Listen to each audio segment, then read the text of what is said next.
Hi నమస్తే, నేను మీ reporter Rakesh Talluri. అయితే కాంగ్రెస్ రోజు రోజుకి పుంజుకుంటుంది. ఎందుకంటే అనేకమైన పట్టణాల్లో కూడా కాంగ్రెస్ యొక్క నియోజకవర్గాల్లో ఉన్న కార్యకర్తలతో మాట్లాడుకుంటూ కొద్దిగా పుంజుకుంటుంది, మనకు తెలుస్తుంది. అయితే ఈరోజు కాంగ్రెస్ విషయం అంటే ఆంధ్రాలో కాంగ్రెస్ పరిస్థితి ఏంటి, రేపు షర్మిల విశాఖకి రాకపోతుంది కాబట్టి ఆ రాక కోసం మరి ఇక్కడ ఉన్న కాంగ్రెస్ నాయకులు అయితే ఒక్కొక్కరు కూడా లైన్ కడుతున్నారని మనం చెప్పుకోవచ్చు.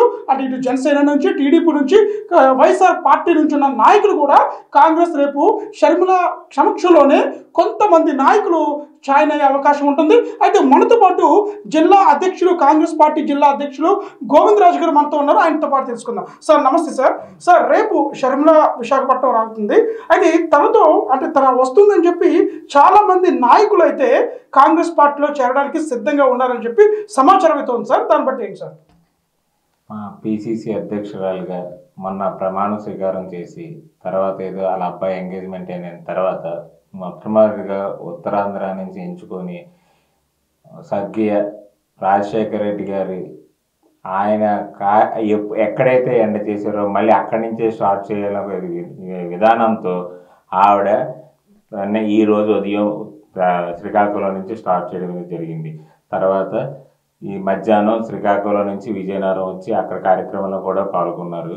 అలాగే ఈరోజు మళ్ళీ బ్యాక్ వైజాగ్ వచ్చి హోటల్ దసపల్లలో కూడా ఉంటున్నారు.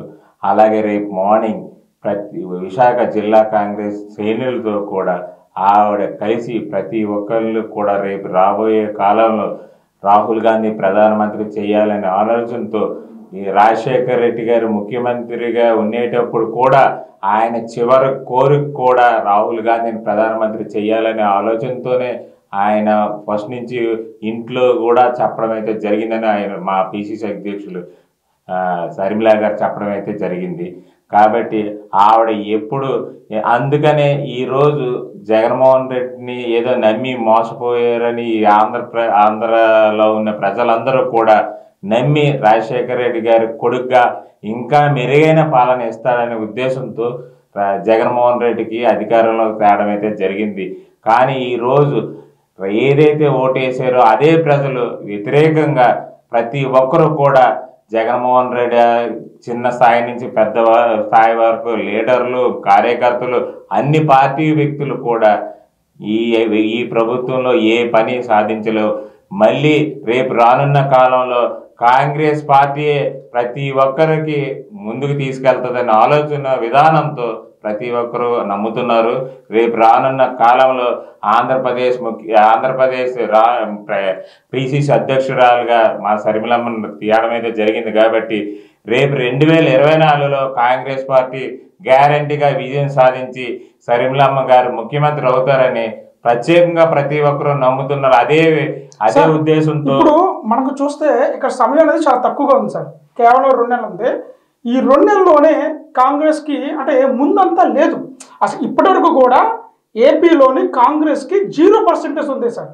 ఎందుకు అంటే అసలు కాంగ్రెస్ అంటే ఇప్పుడు మనం చెప్పుకున్నది ఏంటంటే ఎక్కడ చూసినా సరే YCP party, Telugu Desam, Janasena, BJP ఇవే మనం చెప్పుకున్నది. ఇప్పటి నుంచి కాంగ్రెస్ ఎప్పుడైతే అటు బెంగళూరులో కర్ణాటకలో కాంగ్రెస్ విజయం, అటు తెలంగాణలో విజయం, ఇప్పుడు వై నాట్ ఆంధ్రప్రదేశ్ అని రాహుల్ గాంధీ అన్నారు. అంటే ఈ 2 చోట్ల వచ్చింది. అయితే ఇప్పుడు వై నాట్ ఆంధ్రప్రదేశ్, ఎందుకు ఆంధ్రప్రదేశ్ కూడా కాంగ్రెస్ రాకూడదు? కానీ ఈ 2 నెలల టైం మీకు సరిపోతుందా? ఏంటి ఈరోజు మనము మొన్న కర్ణాటకలో చూసాం. కాంగ్రెస్ ఎటువంటి పరిస్థితుల్లో వచ్చే ఆలోచన లేదని భారతదేశ ప్రధానమంత్రి మోడీ గారు, అమిత్ షా గారు కూడా చెప్పడం అయితే జరిగింది. ఎలా వచ్చిందండి ఈరోజు? అలాగే నిన్న తెలంగాణలో ఎటువంటి పరిస్థితుల్లో కాంగ్రెస్ సమస్య లేదు, ఒక్క సీటు కూడా రాదనే వ్యక్తులు ఈరోజు కాంగ్రెస్ పార్టీని బంపర్ మెజార్టీతో గెలిపించడం అయితే జరిగింది. రేపు ఆంధ్రాలో 30 రోజులు ఉందా, 60 రోజులు ఉందా, 90 రోజులు ఉందా చూడట్లేదు. ఒక్కరోజు చాలు. మా షర్మిలమ్మ దిగింది. ఈరోజు రాష్ట్ర ముఖ్యమంత్రి గారికి కూడా వణుకుతో ఆవిడ ఎయిర్పోర్టులో విజయవాడ ప్రమాణ స్వీకారం వచ్చేటప్పుడు కూడా ఆయన భయంతో ఆవిడ కాన్వాయ్ని అడ్డుకోవడానికి ఎంతో ప్రయత్నించారు. కానీ ప్రతి ఒక్కరూ కూడా రోడ్డు మీదకి వచ్చి మేము షర్మిలమ్మతో ఉంటాం అనే వ్యక్తులుగా ప్రతి ఒక్కరూ నిలబడ్డారు. ఇప్పుడు వైఎస్ షర్మిల కాంగ్రెస్ లో జాయిన్ అవ్వడం, పిసిసి అధ్యక్షురాలుగా ఆంధ్రప్రదేశ్ బాధ్యతలు చేపట్టినాక అయితే ఇప్పుడు తన రాకతో వైసీపీ గుండెల్లో ఏమైనా రైళ్లు పరిగెడుతున్నాయా?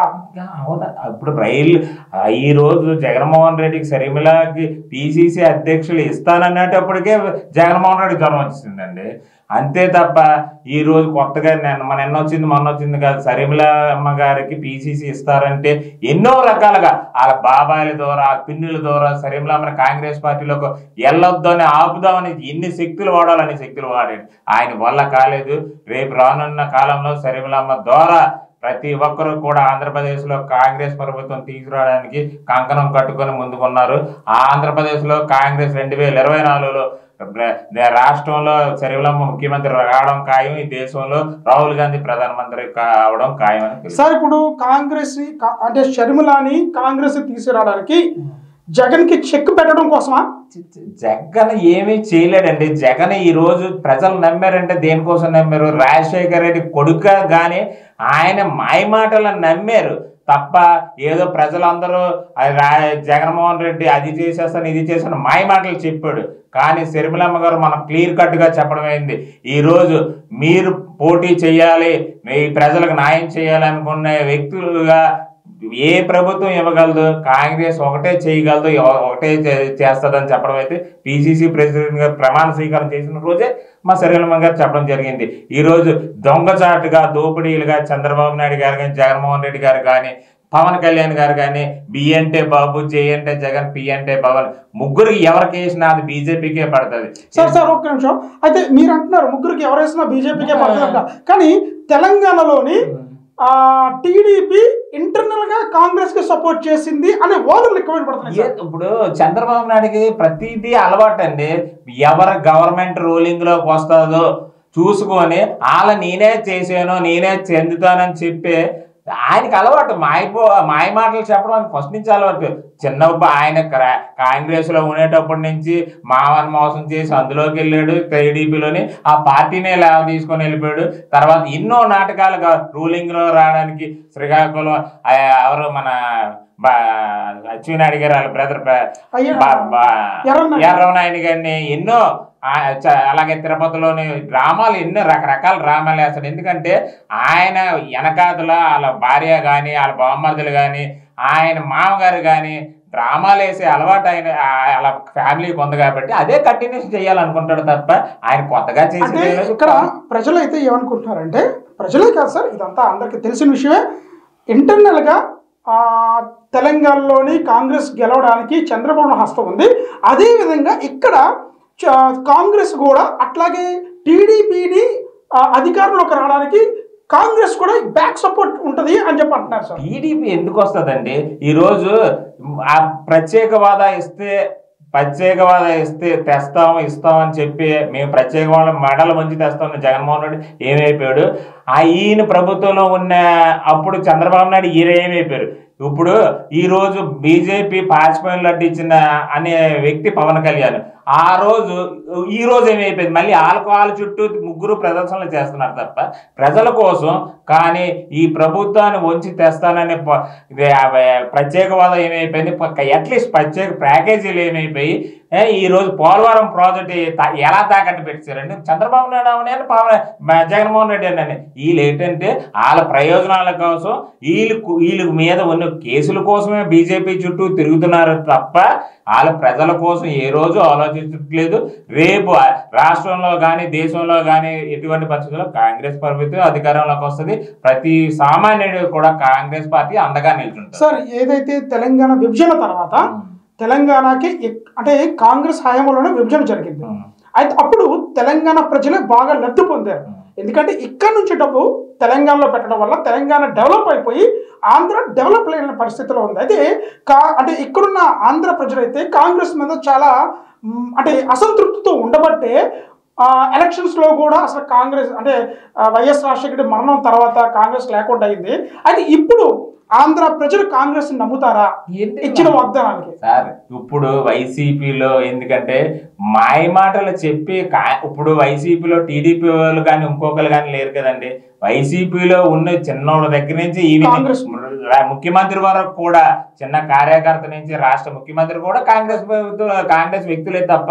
ఎందుకంటే ఆ రాష్ట్ర ముఖ్యమంత్రి గారు జగన్మోహన్ రెడ్డి గారిని చెప్పానండి, ఆయనకి ఎంపీగా ఏ సీట్ ఇచ్చి ఏ సీట్ మీద ఏ పార్టీ గుర్తు మీద గెలిచాడో చెప్పమనండి. వాళ్ళ తండ్రి కానీ ఆయన తాతగారు కానీ వాళ్ళు ఈరోజు ఆయన మోసపూర్వకంగా మాటలు, ఆయనకి ఏదో మాయ మాటలు మాయ ఆలోచనలు ఉన్నాయి తప్ప తల్లిని చెల్లిని పట్టించుకునే వ్యక్తి ఈరోజు జగన్మోహన్ రెడ్డి.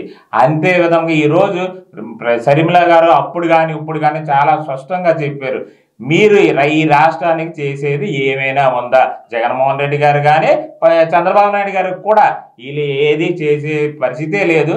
రేపు రానున్న కాలంలో కూడా వీళ్ళు మళ్ళీ రేపు డైరెక్టర్గా పోటీ చేయాలంటే వీళ్ళకి మానేసి ఏదైనా దమ్ము ధైర్యం ఉంటే మోడీ గారికి బీజేపీలో కలిసి బీజేపీతో ముగ్గురు కలిసి రమ్మనండి, కాంగ్రెస్ ఒకటే ఉంటుంది. వాళ్ళేంటో కాంగ్రెస్ బీజేపీ ఏంటో కాంగ్రెస్ ఏదో తెలుసుకుందాం.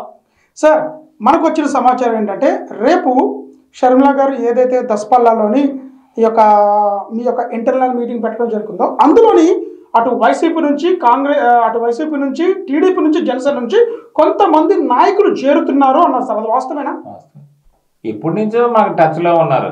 ఇప్పుడు మాజీ మంత్రులు ఉన్నారు, ప్రజెంట్ మంత్రులు కూడా ఉన్నారు. ఇప్పుడు బీజేపీ నుంచి ఉన్నారు, తెలుగుదేశం నుంచి ఉన్నారు, కాంగ్రెస్ నుంచి వైఎస్ఆర్ కాంగ్రెస్ నుంచి జనసేన నుంచి కూడా నిన్న మొన్న వెళ్ళిన మాజీ మంత్రులు కూడా మా పిసిసి అధ్యక్షులతో మరి మా సిడబ్ల్యూసి నెంబర్లతో కూడా ఈరోజు టచ్లో ఉన్నారు. అక్కడ జనసేనలోకి ఎప్పుడు వెళ్ళే వ్యక్తులు కూడా వాళ్ళు పవన్ కళ్యాణ్ ఎవరో నమ్మే పరిస్థితి లేదు. ఆయనతో డైరెక్ట్గా మాట్లాడితే రెండోసారి వాళ్ళ ఇంటికి ఎందుకు వెళ్ళామరా బాబు అనే పరిస్థితుల్లో ఈరోజు ప్రజలు నాయకులు ఉన్నారు. సార్ అయితే ఇప్పుడు ముందుగా ఒకవేళ అధికారంలోకి వస్తే మీరు ఎలాంటి స్టెప్ తీసుకోపోతున్నారు? ఏంటి ఇప్పుడు మేము ఫస్ట్ ఈ ఆంధ్ర రాష్ట్రానికి మా రాహుల్ గాంధీ ప్రధానమంత్రి అయిన తర్వాత ప్రత్యేక హోదా తేడం అయితే ఫస్ట్ సంతకం పెడతామని మా భారత్ జోడో యాత్ర స్పష్టంగా చెప్పడం అయితే జరిగింది. అలాగే పోలవరం ప్రాజెక్టు కూడా కాంగ్రెస్ హయాంలో స్టార్ట్ అయింది కాబట్టి అది ఎంత వీలైతే అంత త్వరగా ఆంధ్రప్రదేశ్కి అది కంప్లీట్ చేసి గిఫ్ట్గా ఇస్తావు. రెండోది యువతకి ఉద్యోగాలు అయితే ఫస్ట్ స్థాయిలో ఇస్తారు. అలాగే ఈరోజు ఉచిత విద్యుత్ కానీ పేదవాళ్ళకి ఇల్లులు కానీ ఏదైనా మళ్ళీ ఇవ్వాలనుకున్నది కాంగ్రెసే ఇస్తుంది, కాంగ్రెసే తెచ్చేది. ఈరోజు మేము తెలంగాణలో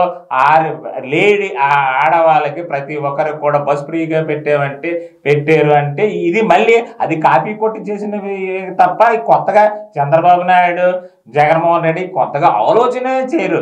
అక్కడ ఏదో డెవలప్ వచ్చేస్తుంది, వాళ్ళకి ఏదో పేరు వచ్చేస్తుంది అనే ఉద్దేశంతో అట్లీస్ట్ కొద్దిగైనా చేయాలని జగన్మోహన్ రెడ్డి అనౌన్స్ చేశాడు. కానీ ఏం చేశాడో చెప్పమనండి.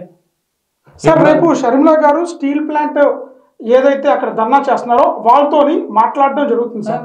ఏం మాట్లాడతారు సార్? అంటే ఇప్పుడు స్టీల్ ప్లాంట్ అమ్మకం అయ్యిందంటారా అవ్వలేదంటారా? ఏంటి ఇప్పుడు చంద్రబాబు నాయుడు జగన్మోహన్ రెడ్డి వీళ్ళు ముగ్గురు పవన్ కళ్యాణ్ ఉన్నారు, అదే ఏరియాలో స్టీల్ ప్లాంట్ ఉంది. స్టీల్ ప్లాంట్ ని అమ్మేస్తున్నారు అని వాళ్ళే అంటున్నారు.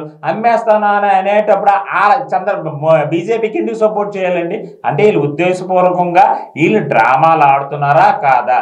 వీళ్ళు ముగ్గురులో ఎవరైనా కబర్దాలు రమ్మనండి, వాళ్ళ ముగ్గురులో ఎవరైనా విశాఖపట్నం స్టీల్ ప్లాంట్ మేము అమ్మకుండా చూస్తామని చెప్పి ఎవరైనా ఓటింగ్ రమ్మనండి.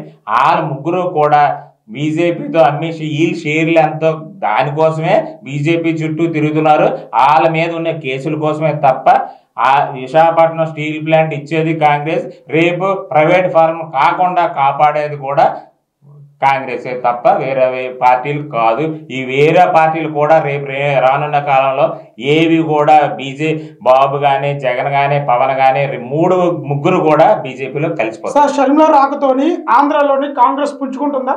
గ్యారంటీగానండి. షర్మిల గారు వచ్చిన రోజే ఒక పండగ వాతావరణం వచ్చింది.